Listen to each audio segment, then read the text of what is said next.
Eric Martins is with us here on A's Cast Live. It's great to have you on. And I just want to say, first of all, congratulations to what you have done this year. We have really seen a dramatic improvement in infielders' play. And isn't that what coaching is all about? Absolutely. I mean, we're at a point right now where we get to do that, and that's what I love to do is coach. And, we all look at Ron Washington. We all have a little bit of Ron Washington in us. I was fortunate enough to be able to be coached with him a little bit. And then when I was a hitting coach and when he was here and being able to be around him and bring that energy every day and just letting these guys know how important getting their work and their routine in on a daily basis. Yeah, I talk about it all the time on this show. I talk about it in the post-game show, the A's Clubhouse show, where I say no matter what the record is, you can always be getting better. And it was so key for these young guys to learn that we're always getting better. And I think here in the second half, you tell me what you're seeing. I know I'm seeing. I'm seeing guys play the game. They're better. They're fundamentally better. And that's not only about you, but that's about all the coaches. No, absolutely. It's one thing that we've wanted to focus on to teach these guys is, playing fundamental baseball. This is the big leagues, And fortunately for you guys get to come up here and still have a learning curve where, when we're going to be competitive, we're going to need you to know these things. So we're basing those things a lot. We do our little pregame meeting every new homestand or every new series, and we break down certain plays and go over those and teach the fun. We call them bushy fundies, right? So we'll go over with a relay or something like that. And, as far as the fundamentals goes, we are getting better there defensively with the infielders. I tell the infielders, I said, this is a day in process. You gotta manage your day, right? You got to come in, you're going to hit, you're going to work out, you're going to eat. You might see the trainer, but you also got to add defense into that. And our routine that we do is 5 minutes. So if you can't give yourself 5 minutes on a day, you're not preparing yourself fully to be prepared for the game. I think about certain guys are just different. I mean, when I look at Jordan Diaz, to me, he's not a natural infielder compared to Nick Allen, who is a natural infielder. Talk about how you work with different guys and different skill sets. Absolutely. We have our routine out here where it's based on our footwork. I do a little ladders and cones and little glove work, just the routines that we're doing. Guys with Nick, probably touching a little bit more on things that he needs to still continue to get better on, right? Not so much of the fundamentals because he's so fundamentally sound. With Jordan, he needs a little work everywhere, and it starts more importantly with his feet, trying to get his feet quicker, to be a little bit more athletic. He's always caught the ball, right? But everything that's been a problem with him has been his footwork, whether after he catches the ball, his feet are lazy, which affects his throws. So he's been on top of that since we got him late last year. I told him the importance of him getting out here. He wants to hit, of course, because he's a hitter. But understand that he's coming out and playing third base now. Yeah. Right? And we're giving you a run. Yeah. So do you want to be embarrassed or do you want to come out here and continue to get better and prove people wrong who said you weren't a good defender back in the day? And so now you've seen a difference in him. He's always out here every single day, making it important for him to manage his day, that he's out here on time, getting his work done. And he works really hard, and you see the improvements with him. Two guys I always bring up that I watched a lot, because I always say middle infielders have such great feet. They have the rhythm. They have the feet. They're like dancers. I think Ozzie Smith, who arguably is the greatest of all time, and Roberto Alomar. There was just something about them. Maybe you can explain it a little better than I can, but it's just it's rhythm, it's timing, it's beautiful balance and feet. The footwork is unbelievable. What truly makes a great infielder? Absolutely. I mean, you look at those guys, right? And it seemed like they never got a bad hop. So that's when I watch infielders, how routine are these ground balls that when they field the ball, does it look smooth and easy each time?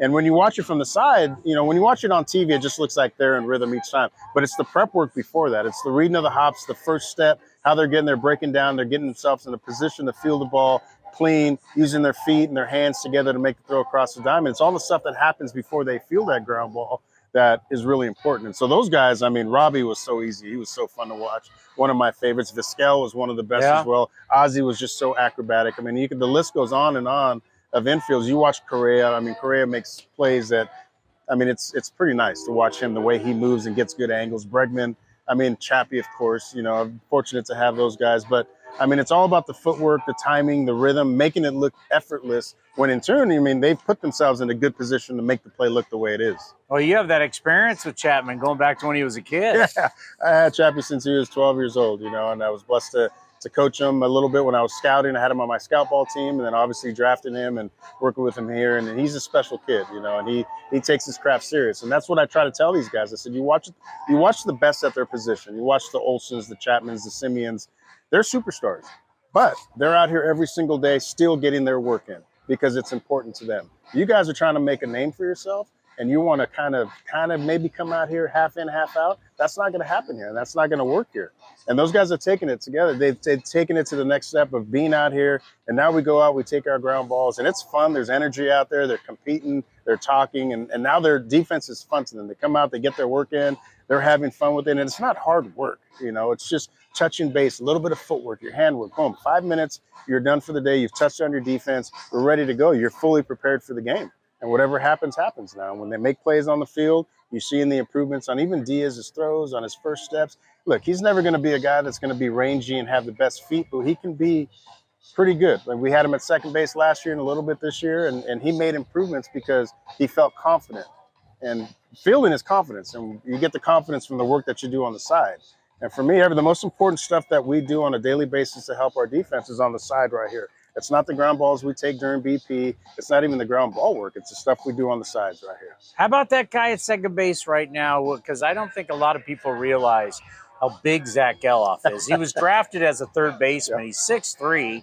It's not your average size for a second baseman, but obviously the arm issues moved him over there. But talk about the work in progress. It looks really good, but obviously it's not his natural position. No, I mean, he's just an unbelievable athlete, and you hit it on the head. I mean, the guy's a monster. Right, you see him on the field, okay, and then you stand next to him, you're like, geez, this guy he's massive. He could dunk on you. Yeah, I mean, you're seeing the hops that he has on some of those line drives, but he's a fun kid. I mean, you look at the work ethic and the energy and the passion that he brings every single day. And coming up here, he knew there were some things that he needed to get better. And he's continuously, now he has his own routine and he feels naked without it, which is good now. And you're seeing the improvements of him with a little bit of range to his left. We're still working on the double plays to be able to turn some that need to be turned a little bit quicker. But the kid wants to be great. That's all he cares about, helping the team win. And he's fun to work with. Let's end on this. You're drafted by the A's. You play in the A's system. You've coached in the A's system all these years. You're an A's guy. What does that mean to you, an organizational A's person? Just what does that mean to you in your career? It means a lot. I mean, this is the tradition of the Oakland A's is unbelievable.